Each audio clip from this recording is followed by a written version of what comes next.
তাহলে তাশাহুদ কখন করব?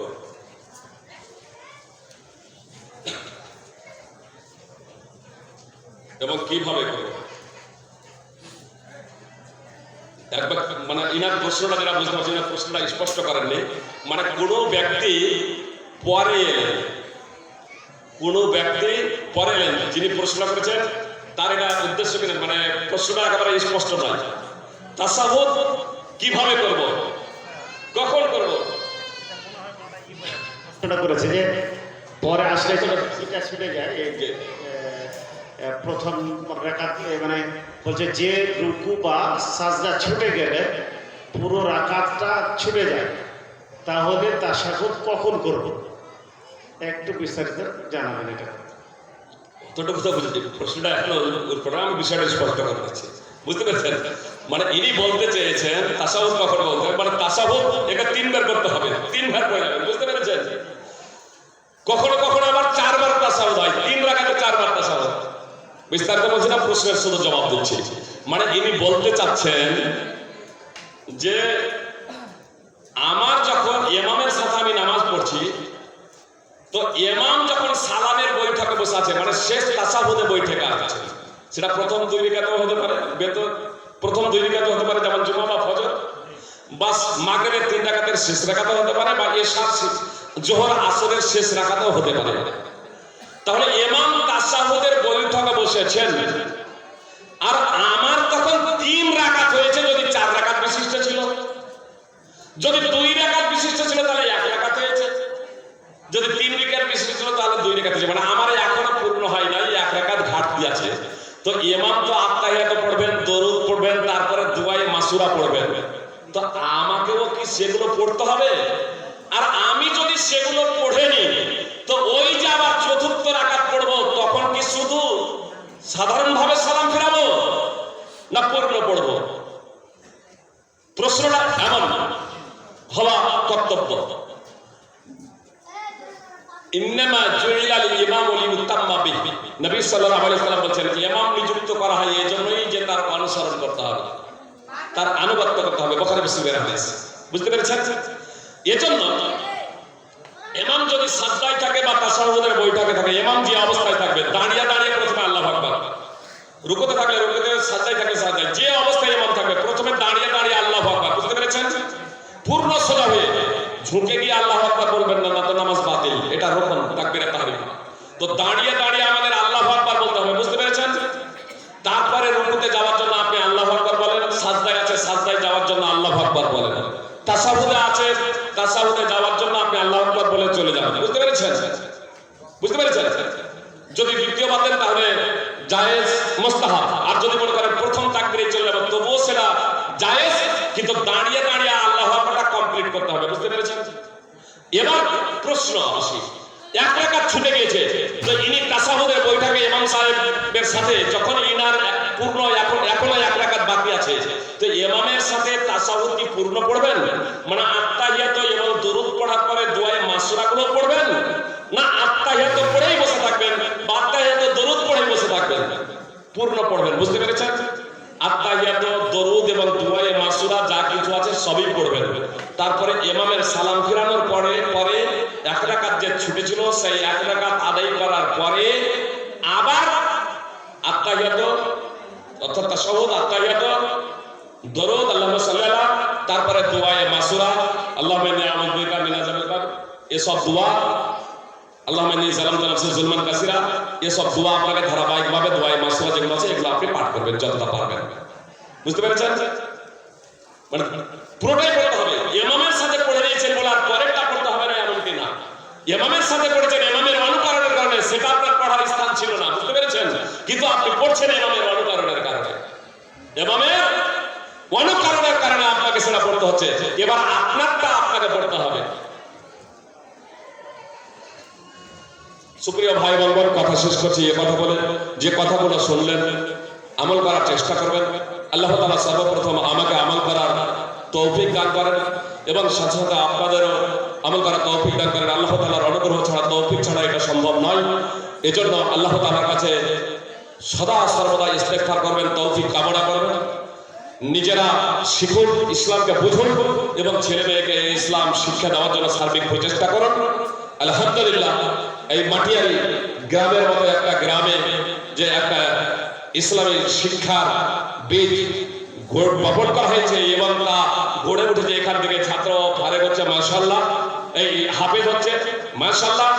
আল্লাহ তাআলা এই প্রতিষ্ঠানকে আরো সমুন্নত করুন, সাথে সাথে এই প্রতিষ্ঠান অভিমুখী করুন জনগণকে, এবং জনগণ আমরা সবাই স্বতঃস্ফূর্তভাবে আমাদের প্রতিষ্ঠান মনে করে আমাদেরকে একাগ্র চিত্তে কায়মূল বাক্যে এগিয়ে আসতে হবে, শিখতে হবে, পরামর্শ দিতে হবে। সুপ্রিয় ভাই এবং বোন, আমাদের সকলে পবিত্র কোরআন এবং সুন্নাহ অনুযায়ী জীবনযাপন করার তৌফিক দান করেন, আমিন। আসসালামু আলাইকুম ওয়া রাহমাতুল্লাহি ওয়া বারাকাতুহু।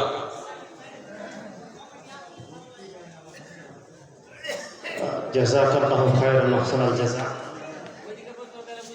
এতক্ষণ পর্যন্ত আমরা খুব গুরুত্বপূর্ণ এবং মূল্যবান আলোচনা শুনছিলাম ফজিলাতুল শেখ আনোয়ারুল হক ফয়েজী সাহেবের কাছ থেকে।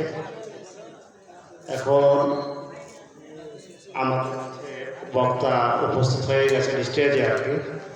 তার আগে আপনাদের রিকোয়েস্ট করব যে আরও আমাদের দুজন বক্তা, এখন তো একটা বক্তা এখন উপস্থিত হয়ে গেছে, আর এতে একটা ছেলে মেয়ে হারিয়ে আছে, ক্যামেরার সামনে নিয়ে এসে হারিয়ে আছে, কার আছে নিয়ে যান। টাকা পয়সা হারায় তখন দেখছি বেশিরভাগ ছেলে বেরোবো হারায়। এগুলো সব মোবাইলের অবদান। মোবাইল টিপতে টিপতে মারা ফেলে যায়, ছেলে থেকে নাম কি করে বলবে, এত ছোট্ট ছেলে শেখায়নি মা। হ্যাঁ, তো যাই হোক, কথাটা হচ্ছে এই যে একটা বাচ্চা মেয়ে কেঁদে বেড়াচ্ছিল, যদি কারো হয় তো নিয়ে যান। পরিচয় দিতে হবে না, আপনার নিজে হলে নিয়ে যান। যাই হোক, খুব সুন্দর বক্তব্য আমরা শুনছিলাম। মনে হচ্ছে যেন একটা ক্লাসে বসে আছি, শিক্ষক পড়াচ্ছেন আর আমরা নোট ডাউন করছি কথাগুলো, শেখার মতো কথা। উনি বক্তব্যে সুর দেন না বা হয়তো কেসা কাহিনী বলেন না, সব কটি সহি হাদিস থেকেই বর্ণনা দিলেন, বক্তব্য রাখলেন। এগুলো আমি অনেকটা জিনিস নোট করলাম নিজের লাভের জন্য। আপনার হয়তো মনের মধ্যে নোট করেছেন। আসসালামু আলাইকুম। প্রশ্নকারী প্রশ্নটা আমাকে বললেন, মানে উনি বলছেন যে রুকু যদি ছুটে যায় বা সাজদা যদি ছুটে যায়, বুঝতে পেরেছেন? রুকু যদি ছুটে যায় বা সাজদা যদি ছুটে যায়, তাহলে তাশাহুদটা কখন পড়বো? মানে ওই রুকু এবং সাজদা ছুটে গেলে সেটা রাকাত গণ্য হবে কি হবে না? আসলে রুকু বা সাজদা, রুকু হোক অথবা সাজদা হোক, এক কথায় যদি রুকুন ছুটে যায়, নামাজের মধ্যে 14টা রুকুন আছে। সুন্নাত যদি ছুটে যায়, মনে করেন যে সূরা ফাতিহার পরে অন্য কিরাত করাটা হচ্ছে সুন্নাত, মুস্তাহাব। ছুটে গেলে কোনো কিছু লাগবে না। কিন্তু ওয়াজিব যদি ছুটে যায়, যেমন প্রথম তাশাহুদ, যেখানে দুটো তাশাহুদ আছে, প্রথম তাশাহুদটা হচ্ছে ওয়াজিব। প্রথম তাশাহুদে না বসে সোজা যদি দাঁড়িয়ে যাওয়া হয়, তাহলে আপনার সালাম ফিরানোর আগে 4 রাকাত আদায় করে নেওয়ার পরে সালাম ফিরানোর আগে মুহূর্তের তাশাহুদ, দরুদ, দোয়ায়ে মাসুরা ইত্যাদি পড়ে নেওয়ার পরে সালাম ফিরানোর আগে দুটো সাজদা দিয়ে তারপরে সালাম ফিরাতে হবে। কিন্তু যদি রুকুন ছুটে যায়, কোনো রুকুন, সে রুকু হোক সাজদা হোক, যে কোনো রুকুন যদি ছুটে যায়, তাহলে রুকুন পুনরায় আদায় করতে হবে। এখানে আপনার যদি রুকু ছুটে যায়, মনে করেন সব আদায় করা হলো, কিন্তু রুকুতে না গিয়ে সাজদায় চলে যাওয়া হয়েছে, পরে খেয়াল হচ্ছে যে একটা রুকু ছুটে গেছে, তাহলে যে রাকাতে রুকু ছুটেছে পুরো রাকাতটা বাতিল হবে, পুরো নামাজ বাতিল না, পুরো রাকাতটা বাতিল হবে। মানে তাহলে 1 রাকাত আরো আপনাকে আদায় করতে হবে। 1 রাকাত আদায় করার পরে এবার আপনাকে তাশাহুদ, দরুদ, দোয়ায়ে মাসুরা পড়ার পরে সহজতা দিয়ে তখন সালাম ফিরাতে হবে। আসসালামু আলাইকুম।